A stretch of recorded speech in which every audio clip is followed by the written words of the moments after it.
नमस्कार, मी शीतल आणि माझ्या डेली व्लॉगमध्ये तुमचे पुन्हा एकदा एका नवीन व्हिडिओमध्ये स्वागत करते। सकाळची छान अशी सुरुवात देवाच्या दिवाबत्तीने केली तर एका ताईंची मला खूप छान अशी कमेंट होती की ताई दिवाबत्ती करतानाचा देवाची पूजा करतानाचा व्हिडिओ टाका म्हणून। तर खूप छान वाटलं मला की त्या ताईंनी मला अशी कमेंट केली म्हणून।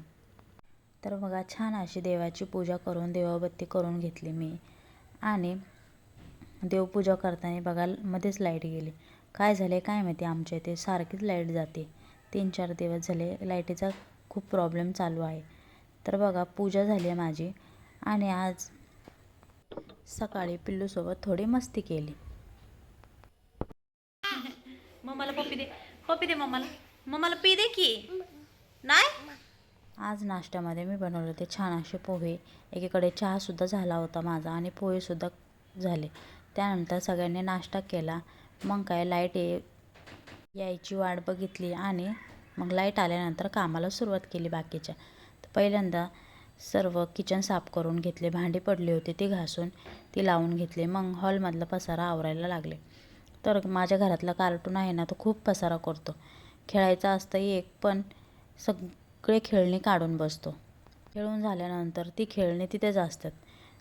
घरात असं छोटं बाळ असलं की हा पसारा तर चालूच असतो, घरभर त्याचाच पसारा असतो। नुसते खेळणी सगळीकडे पसरून ठेवलेले असतात त्याने आणि तो मध्ये मध्ये असला की त्याची एक लुडबुड चालूच असते।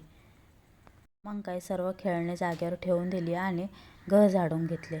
आणि खूप दिवसापासून मला ब्लाऊज शिवायचा होता तर म्हटलं आज ब्लाऊज कट तरी करून ठेवूयात। तर पहिल्यांदा ब्लाऊज कट करायला घेतला मी आणि छान असा ब्लाऊज कट करून घेतला। तर खूप दिवसानंतर आज मी ब्लाऊज शिवते। तर बघा पुढे तुम्हाला मी दाखवेलच की कसा मी ब्लाऊज शिवला आहे ते।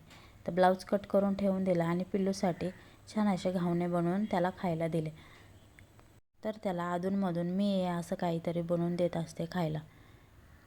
मग दुपारी छान असे जेवण करून कट केला ब्लाऊज शिवायला घेतला। खूप दिवसांनी मशीनवर सुद्धा बसले होते तर खूप जड जात होती आज मशीन चालवायला, कारण डिलिव्हरी झाल्यानंतर आज पहिल्यांदाच मी मशीनवर बसले होते ब्लाऊज शिवायला। ब्लाऊज शिवून घेतला आणि मग थोडा आराम केला आणि रात्रीच्या जेवणामध्ये बघा मी खूप छान असा बेत केला होता। मस्त असे मासे फ्राय केले होते आणि माशाची ग्रेव्हीसुद्धा केली होती। तर असा होता माझा आजचा व्लॉग। कसा वाटला नक्की कमेंट करून सांगा। भेटूया नेक्स्ट व्लॉगमध्ये, तोपर्यंत बाय।